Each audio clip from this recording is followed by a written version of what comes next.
jadi juara utama dari acara Jadi ISRC. jadi juara dari juara ya? Dari juara dari seluruh Dari seluruh juara juara. gitu ya. Oke, oke.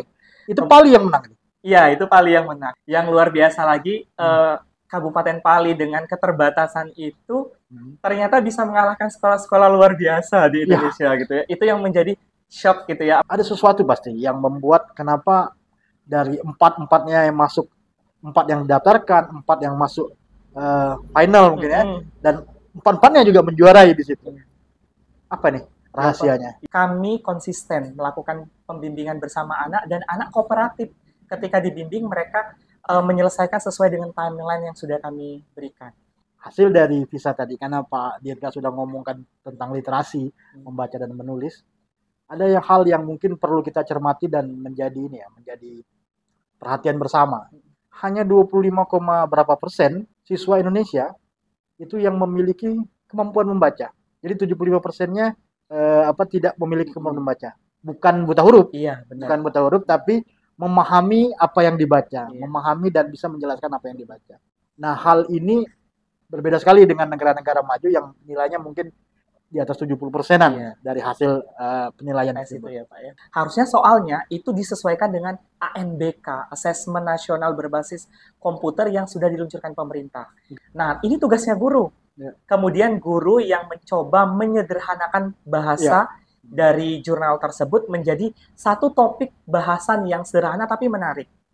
Dari stakeholder yang ada, kira-kira apa sih yang benar-benar dibutuhkan artinya untuk membangun sebuah ekosistem, artinya tidak hanya di sekolah, artinya supporting tadi ada orang tua, tadi ada mungkin dari pihak pemerintah, kemudian dari swasta yang bisa membuat ini jadi bangunan yang konstruktif untuk membangun literasi kita supaya nanti penilaiannya, asesmennya juga makin baik gitu Pak. Apa namanya, kalau dalam sosiologi itu kemiskinan tuh bisa disebabkan oleh kemiskinan struktural sama kultural. Nah, ini kultural ini yang menyebabkan ada persoalan literasi enggak ini nih, bukan struktural. Pemerintahnya udah kasih akses. Udah oke ya.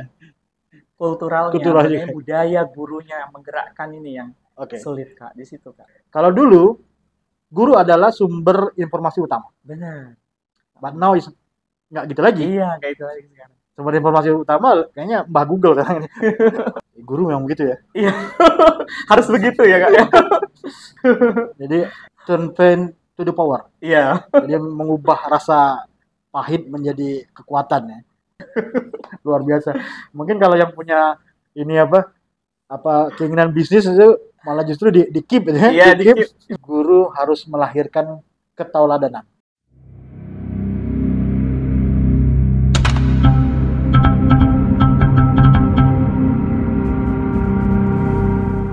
Assalamualaikum warahmatullahi wabarakatuh. Welcome back to our YouTube channel Indahnya Pali. Inovasi daerah punya Pali. Hari ini kita ada di ruang podcast Indahnya Pali. Di ruang podcast Indahnya Pali ini kami menghadirkan tokoh-tokoh inspiratif, tokoh-tokoh inovatif yang berhasil di bidangnya masing-masing. Telah hadir bersama kita seorang guru, Pak Agung Dirga Kusuma namanya. Beliau adalah Wakil Kepala Sekolah Bidang Kurikulum di SMA Negeri 2 Unggulan. Beliau adalah orang di balik suksesnya siswa SMA Negeri 2 Unggulan di Indonesian Student Research Competition di Bandung. Please welcome Pak Agung Dirga. Apa kabar Pak? Alhamdulillah baik Kak. Baik, saya sudah dibuka di awal cerita tentang ISRC, Indonesian Student Research Competition. Ini gimana Pak ceritanya? Dari awal sehingga bisa kawan-kawan, anak-anak didik kita ikut di situ dan memenangkan lomba itu Pak. Pada awalnya kami mengikuti Instagram dari ISS selaku penyelenggara dari perlombaan ini. ISS itu kan Indonesian Science Society ya? Iya benar. ISS ini merupakan salah satu lembaga yang bonafit dan memang dipercaya oleh Kemendikbud untuk melakukan kegiatan riset dan inovasi. Dari sana kami lihat perjalanannya bagus. Akhirnya kami mencari informasi tentang perlombaan yang dilakukan oleh ISS, terutama ISRC ini. Kemudian kami sebarkan melalui mading sekolah dan grup-grup siswa, kira-kira ada nggak sih yang mau ikut. Yang punya minat ya. Yang minat mau ikut. Karena kan pada perlombaan kali ini tuh tentu tidak hanya melibatkan siswa saja, tapi orang tua siswa dan pihak sekolah. Oke. Jadi perlu apa namanya biaya untuk melakukan kegiatan ini. Jadi perlu ada yang setuju gitu kan. Iya. Kemudian ketika diumumkan dari siswa tersebut, pertama hanya satu siswa yang bersedia ya. Jadi satu siswa bersedia itu saya bimbing 1 minggu. Setelah itu kami umumkan lagi dan kami posting video bimbingan, kemudian video kegiatan. Ada lagi siswa yang menghubungi lewat pesan WhatsApp gitu kan, mau ikut. Akhirnya nambah 2 hingga nambah jadi 7 orang siswa. Dari satu, karena itu apa yang proses ini apa pembimbingannya diposting, jadinya 7 Pak. Iya, ada yang mau ikut juga jadi 7. Oke.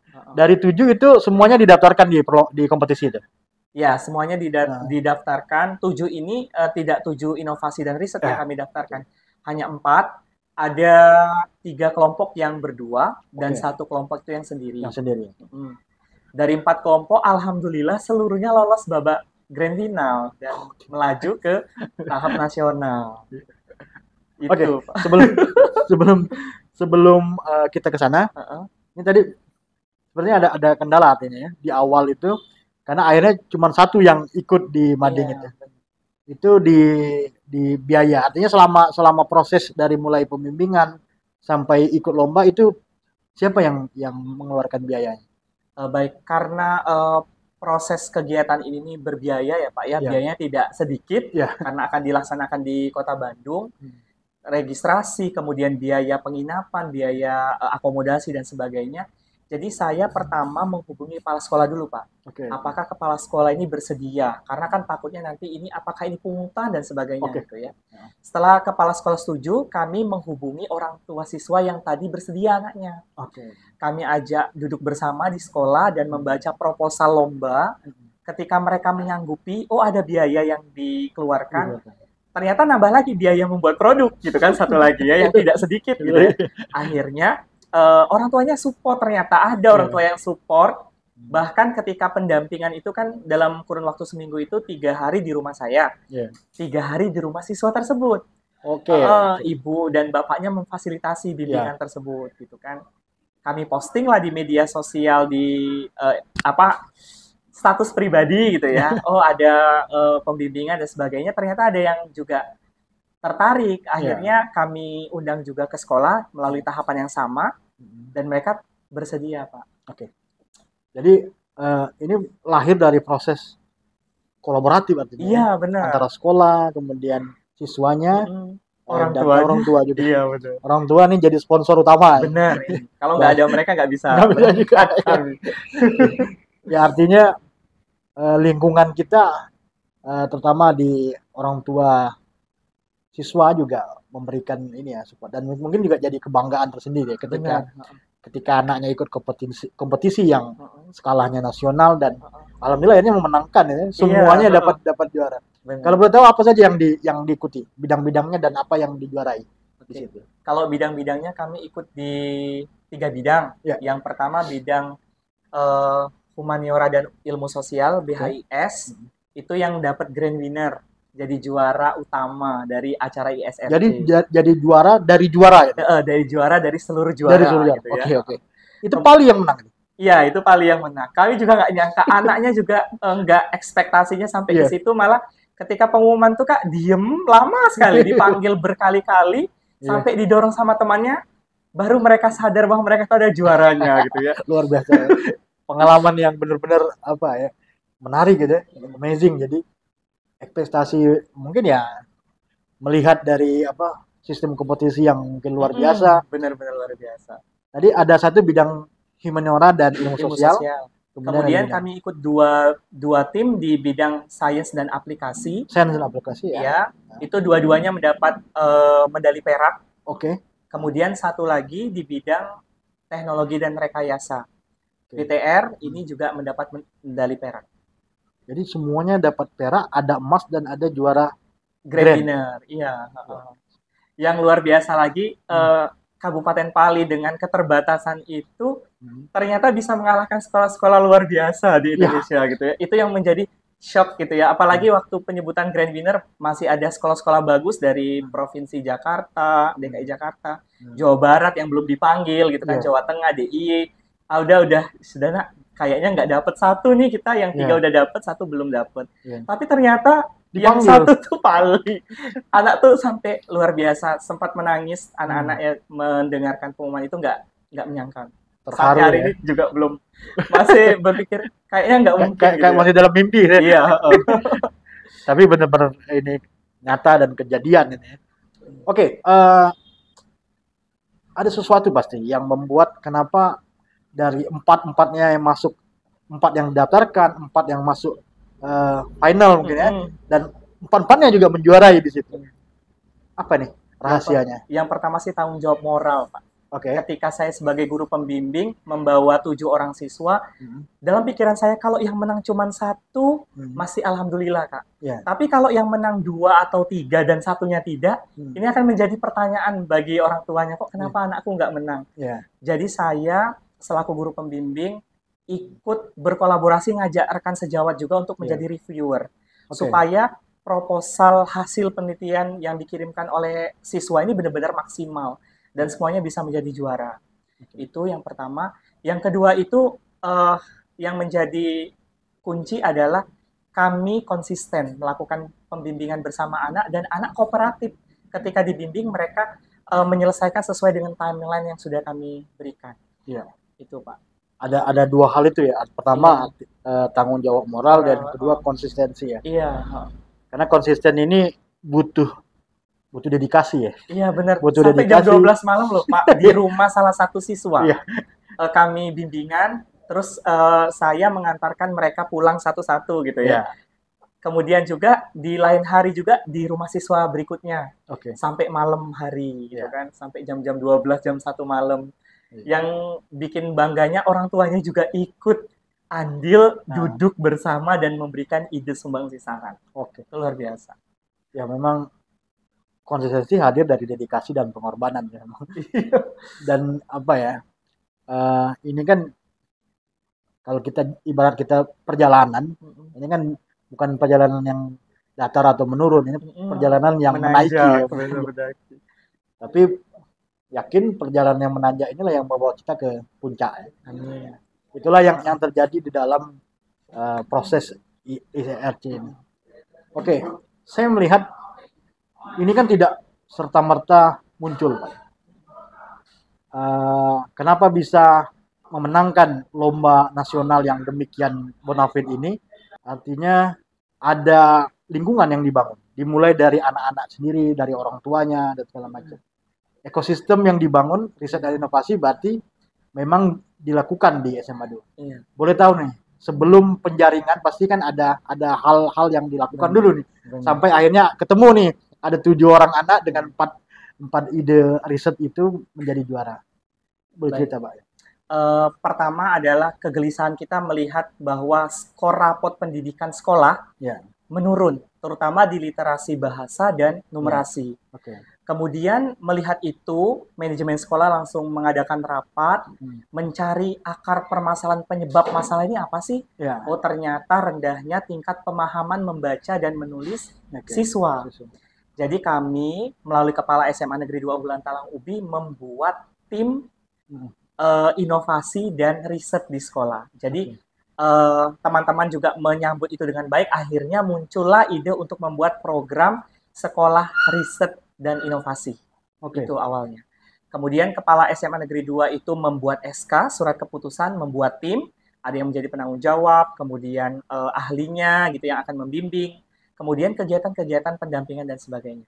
Luar biasanya lagi, karena sekolah itu tidak memiliki fasilitas yang lengkap, kami mencoba siapa kira-kira yang akan bisa membantu kami. Akhirnya mengundang Balitbangda Pali dan Dinas Pertanian sebagai ahli narasumber untuk memberikan fondasi dasar dari penelitian dan inovasi itu sendiri. Jadi setelah dibentuk tim, kami melakukan program namanya workshop 4 kali waktu itu. Setelah workshop selesai, pendampingan, inovasi dan penelitian. Lalu yang setelah pendampingan dan workshop tadi, ngundang orang tua, Pak. Ya. Memberikan cerita praktik baik yang telah dilakukan oleh sekolah. Setelah mengundang orang tua mulai terbuka. Oke. Akhirnya ada lomba, kami mensosialisasikan kepada orang tua dan siswanya, dan ada yang menyambut baik, maka akhirnya dilakukan proses pembimbingan setelah itu, Pak. Sekali lagi orang tua juga jadi kunci ya. Benar. Karena memang pendidikan tidak akan berhasil kalau hanya di sekolah. Iya, ya. benar. Orang Harus tua juga balance harus sekolah dan orang tua bersama-sama. Oke. Baik. Kita ada di bulan Mei. Kita baru merayakan Hari Pendidikan Nasional. Tapi di sisi lain saya mau agak sedikit ada situasi di mana kita di assessment oleh OECD, itu Organisasi for Economic Development yang ada.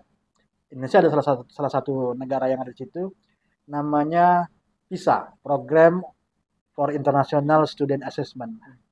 Hasil dari PISA tadi, karena Pak Dirga sudah ngomongkan tentang literasi, membaca dan menulis, ada hal yang mungkin perlu kita cermati dan menjadi perhatian bersama terkait dengan skor kemampuan membaca ini. Dari skor itu hanya 25, berapa persen siswa Indonesia itu yang memiliki kemampuan membaca. Jadi 75%-nya tidak memiliki kemampuan membaca.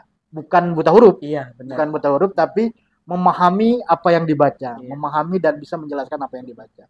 Nah, hal ini berbeda sekali dengan negara-negara maju yang nilainya mungkin di atas 70%-an dari hasil penilaian itu ya, Pak ya.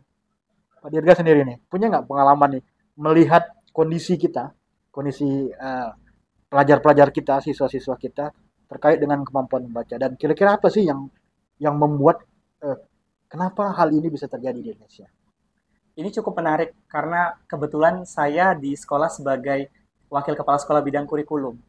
Ketika saya melihat masalah tentang rendahnya tingkat literasi ini, pemahaman membaca ini, saya melihat akar penyebabnya itu adalah assessment. Assessment yang dilakukan oleh guru di sekolah itu belum menuju kepada pengukuran pemahaman membaca anak. Soal-soal yang diberikan adalah soal-soal deskripsi, kemudian soal-soal yang high order thinking skill, namun tidak menyentuh pada level membuat anak tuh bisa memahami bacaan itu. Jadi soal-soalnya masih soal-soal lama ya, soal-soal yang belum diupdate seperti assessment sekarang. Kalau sekarang kan pemerintah sudah melalui kurikulum Merdeka ini sudah memberikan tidak ada lagi ujian nasional. Artinya guru-guru harus merubah juga mindsetnya. Enggak membuat soal-soal ujian yang seperti ujian nasional di sekolah. Harusnya soalnya itu disesuaikan dengan ANBK, Assessment Nasional Berbasis Komputer yang sudah diluncurkan pemerintah. Soal-soalnya harus berubah. Tidak lagi pada misalnya soal sosiologi yang ditanyakan adalah siapa Bapak Sosiologi misalnya. Tapi soalnya adalah menceritakan kisah Bapak Sosiologi tersebut dan anak akan menangkap apa makna perjuangan dan bagaimana ilmu itu berkembang. Harusnya sampai ke di situ. Jadi pada intinya adalah yang pertama assessment di sekolah harus berubah. Yang kedua sekolah harus memiliki program, Pak. Program untuk meningkatkan literasi ini. Kalau di sekolah kami, saya pribadi selain membaca 15 menit itu, yang lebih efektif adalah mengenalkan anak dengan hasil riset yang sudah dipublikasi melalui jurnal. Iya. Misalnya lewat Google Scholar, ada jurnal nih, hasil jurnal yang mungkin akan sulit dibaca mereka nih, dipahami mereka. Memahami bacaan sederhana saja mereka belum, apalagi itu. Nah, ini tugasnya guru. Kemudian guru yang mencoba menyederhanakan bahasa dari jurnal tersebut menjadi satu topik bahasan yang sederhana tapi menarik. Seperti misalnya penelitian. Misalnya ada penelitian tentang membuat deterjen di internet. Itu ada yang dari belimbing wulu, ada yang dari timun, serai, dan sebagainya. Kemudian kita mengaplikasikan, membuat sederhana hasilnya, menggunakan apa sih yang ada di pali, yang tumbuhan yang mirip dengan belimbing wuluh tadi, timun ataupun serai tadi. Oh, ada ternyata. Nah, yang di sekitar anak tadi kita masukkan di dalam bacaan, kemudian anak akan mengidentifikasi dulu bacaan itu. Apakah misalnya bacaan itu bisa mengena ke mereka, karena kalau misalnya anak sekarang kan harus kontekstual teaching learning. Belajar yang kontekstual sesuai apa yang ada di lingkungan, Pak. Itu sih, Pak, sebenarnya. Ya memang artinya persoalannya ini udah persoalan struktural ya. Iya, heeh. Bukan bukan persoalan di satu lini lokal-lokal tuh enggak. Artinya Enggak. sebenarnya kalaupun dilihat dari nasional, saya mencoba mencermatinya begini. Eh, daerah per daerah, provinsi, kabupaten, kota, artinya dia kan punya sumber daya yang beda-beda nih.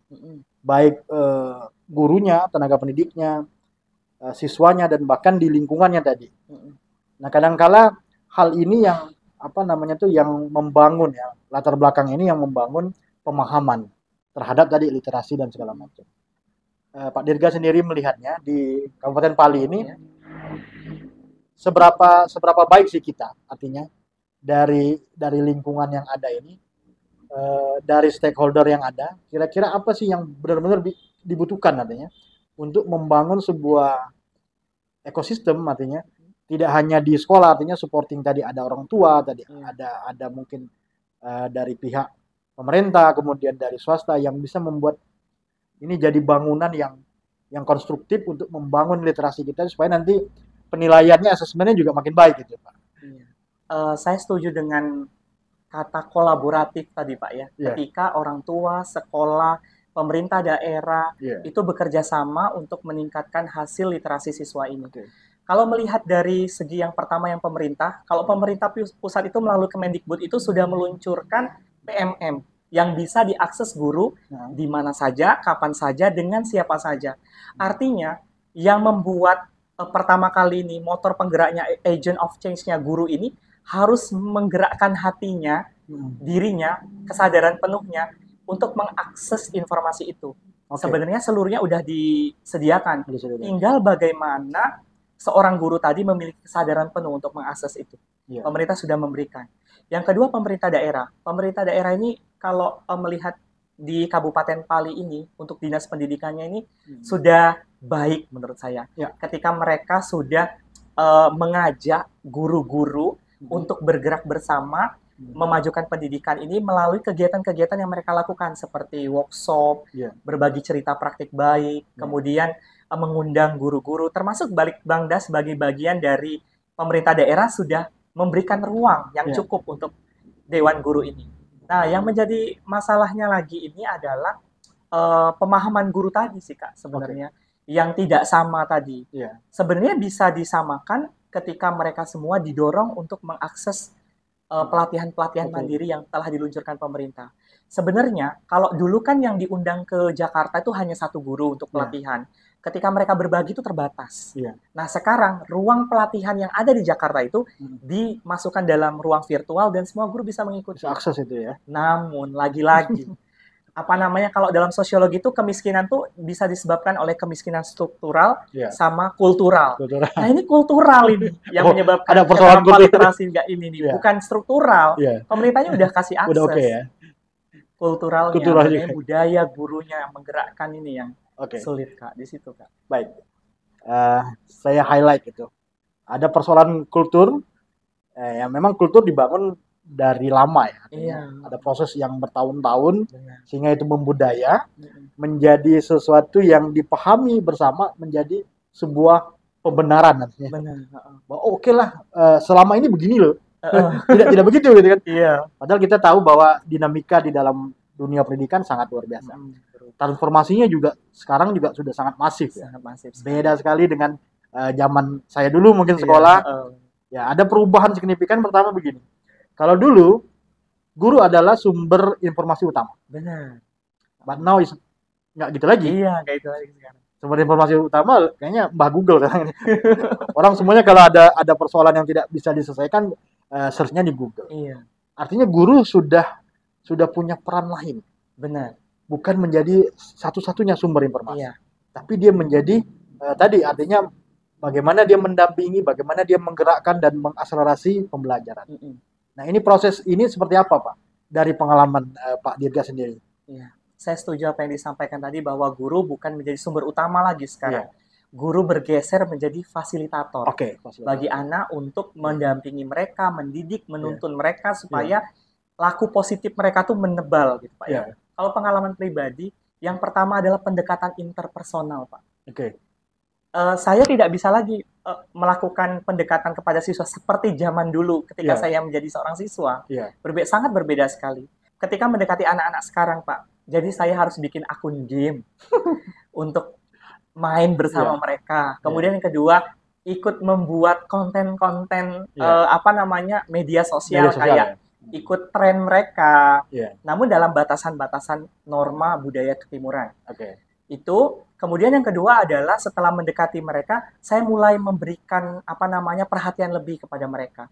Karena yang harus kita bangun adalah kepercayaan mereka terhadap kita. Iya, Ketika kita sudah memberikan telinga kita untuk mendengarkan kesah mereka dan mereka sudah menempatkan kita di satu relung hati mereka, maka ketika kita memberikan, "Nak, ini ada kegiatan bagus nih." Mereka akan menyambut dengan baik. Karena mereka udah deket dengan gurunya. Kita sampaikan dengan baik, dengan bahasa mereka, ini gini gini loh. iya. Misalnya kita berikan motivasi juga bahwa mereka tuh adalah orang yang luar biasa dan bisa berhasil, walaupun kadangkala kami juga menemui kegagalan Ya. tentang itu. Jadi mereka sudah mau kita mendampingi mereka sebagai teman, ketika lomba kita mendampingi mereka sebagai manajer.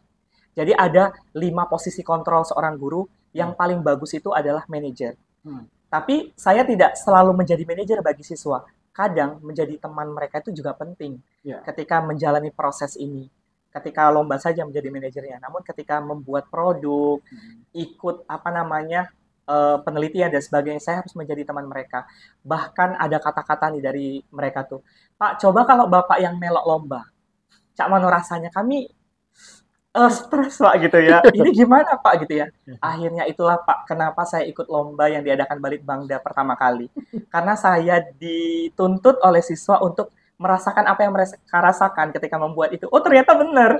Ada kestresan dan sebagainya. Nah disitulah proses berkembangnya Pak. Ketika kita memiliki kemampuan untuk problem solving. Ya. Bagaimana kita mengelola stres ini menjadi hal yang malah membangun. Ya. Oh ternyata kami main bareng gitu ya, nonton dulu, main game bareng dulu, setelah main game selesai, buat lagi gitu ya, buat penelitian lagi, sampai akhirnya ternyata oh bener, kita harus membangun komunikasi interpersonal dulu, mendekati mereka, kemudian mendapatkan hati mereka, lalu pada akhirnya mereka akan dengan sendirinya hadir ke kita untuk melakukan pergerakan bersama. Itu Pak. Guru memang begitu ya. Iya, harus begitu ya Kak ya. Jadi turn pain to the power. Iya. Jadi mengubah rasa pahit menjadi kekuatan ya. Dari stres, bagaimana kita manajemen stres supaya nanti itu menjadi kekuatan kita bisa menghasilkan ini. Pak Agung Dirga ini adalah juara ya di lomba inovasi daerah 2 tahun berturut-turut. Yang pertama kalau nggak salah bikin aplikasi pembelajaran. Bikin aplikasi pembelajaran. Yang kedua ini terkait dengan program P5-nya Merdeka Belajar ya. Iya, benar. Bagaimana berkolaborasi dengan siswa menghasilkan produk cash clean deterjen ramah lingkungan. Ini sebenarnya tadi saya baru tahu kalau ini dasar awal mula latar belakangnya adalah ingin mencoba pahit getirnya bagaimana anak-anak ikut dalam ini ya membuat produk. Dan ini juga akhirnya menjadi juara pertama ya. Iya. Dari hasil penilaian, ini jurinya juga bukan main-main kemarin. Adalah asisten deputi penyebaran praktik baik Kemenpan RB. Iya. Jadi benar-benar yang dilihat adalah bagaimana Pak Agung Dirga mencoba menghasilkan produk bersama anak-anak dan juga tadi mungkin juga ikut merasakan bagaimana menciptakan produk itu. Itu gimana Pak prosesnya akhirnya bisa menciptakan cash clean ini juga sudah kita uji ya produknya dan memang secara standar nasional Indonesia dia masuk, malah dia lebih baik dalam hal menghasilkan busa yang ya kalau terlalu banyak busa kan dia tidak baik di dalam netralisir di lingkungannya. Dan ini juga lebih baik. Nah, ini gimana Pak prosesnya akhirnya bisa punya ide dengan anak-anak bikin produk itu dan memenangkan lomba ini? Saya sering menonton podcast, menonton video di YouTube dan membaca jurnal tentang penelitian bahwa sebenarnya sudah banyak sekali deterjen ramah lingkungan. Namun yang saya highlight adalah apa sih deterjen ramah lingkungan yang ada tumbuhannya ini asli dari Pali. Oke. Nah, setelah selesai saya menonton video, saya mencoba untuk riset. Saya lihat ada buku tentang kebudayaan Pali yang ada di Dekranasda. Kemudian saya baca ada satu tumbuhan buah kelubi yang asli Pali tapi cuma dimanfaatkan sebagai manisan dan sambal. Oh ya, untuk ini ya, Iya, bahan sambal ya. iya. Kemudian, nah ini bisa nggak ya gitu kan? Ketika itu saya mencoba mencari buah tersebut bersama siswa, ternyata ada di banyak sekali di wilayah Penukal Utara, di kebun-kebun warga, tidak dimanfaatkan. Kami petik, terus saya coba untuk apa namanya buat deterjen ya. Saya maserasi gitu ya. Apa namanya cairannya saya kumpulkan dan saya masukkan ke dalam apa namanya bahan-bahan untuk membuat deterjen. Saya coba tuh cepet dan bersih gitu ya. Ya. Akhirnya abis itu langsung minta bantuan siswa untuk mencari dan meneliti secara sederhana di sekolah. Dan hasilnya cukup baik, tapi kami nggak tahu kalau kadarnya itu bagus gitu ya. Ya. Baru sebatas pada prototipe saja. Ya. Diikutkan lomba, ternyata Balitbangdam membantu memfasilitasi dengan uji laboratorium yang kerjasama dengan IPB. Hasilnya luar biasa ternyata ya. Kami juga nggak menyangka gitu Kak Pak ya. Nah setelah itu, ini langsung kami bagikan Pak. Kami ada namanya kegiatan pengabdian masyarakat di sekolah. Itu ada namanya Ikatan Putra Putri Semanda. Jadi kami melakukan kegiatan pengabdian masyarakat di Sumberjo. Dan KSG Clean itu sudah saya bagikan cara membuatnya bersama ibu-ibu di Sumberjo. Oke. Sudah saya kasih tahu cara buatnya. Saya kasih sampelnya bawa pulang. Coba deh Bu dipakai dan berhasil. Apa namanya? Mereka menerima itu gitu. Ini lebih murah ya ternyata kalau saya beli deterjen di pasaran gitu katanya. Oh iya Bu, saya bilang. Jadi benar-benar dibagikan begitu saja. Sudah saya bagikan di Sumberjo Pak. Oke. Luar biasa. Mungkin kalau yang punya ini apa keinginan bisnis itu malah justru di keep ya. Iya, di keep. Bener, gimana bisa jadi. Tapi oke. Karena memang niatan dasarnya tadi adalah ini proses pembelajaran. Iya, termasuk pembelajaran bagi diri sendiri tadi supaya bisa merasakan bagaimana anak bikin itu. Iya, Pak, benar. Ya, dan ini menjadi luar biasa. Semoga ke depan punya produk lagi nih, Pak. Amin. Yang lebih inovatif, yang bisa kita bantu untuk masyarakat. Dan semoga juga nanti juga anak-anak juga bisa melihat ini sebagai sumber ekonomi baru ya di dalam produk-produk yang kita bisa jadikan unggulan di daerah. Baik Pak Dirga, terima kasih ini sudah hadir. Ada satu hal yang penting sekali menurut saya di sini, di mana guru harus melahirkan ketauladanan.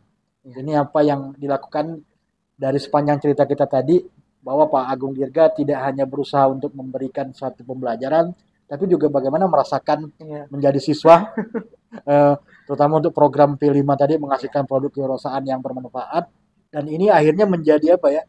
Menjadi banyak anak yang akhirnya punya trust ya, punya kepercayaan kepada gurunya, kemudian mau mengikuti program-program dan praktik-praktik baik yang alhamdulillah memberikan hasil maksimal, terutama di Indonesian Student Research Competition di Bandung. Semoga ke depan kita punya prestasi yang makin baik, kita bisa menghasilkan juga pelajar-pelajar yang punya daya kreasi, inovasi, dan melahirkan satu kontribusi yang real melalui riset dan teknologi. Sekali lagi terima kasih Pak Agung Dirga. Baiklah, rekan-rekan sekalian, kawan-kawan channel YouTube Indahnya Pali, demikianlah cerita kita bersama yang sangat menginspirasi, memberikan banyak sekali cerita menarik yang bisa kita pakai, kita replikasi di kehidupan, terutama di bidang pendidikan dan teknologi riset. Sampai jumpa lagi di lain kesempatan. Assalamualaikum warahmatullahi wabarakatuh. Waalaikumsalam.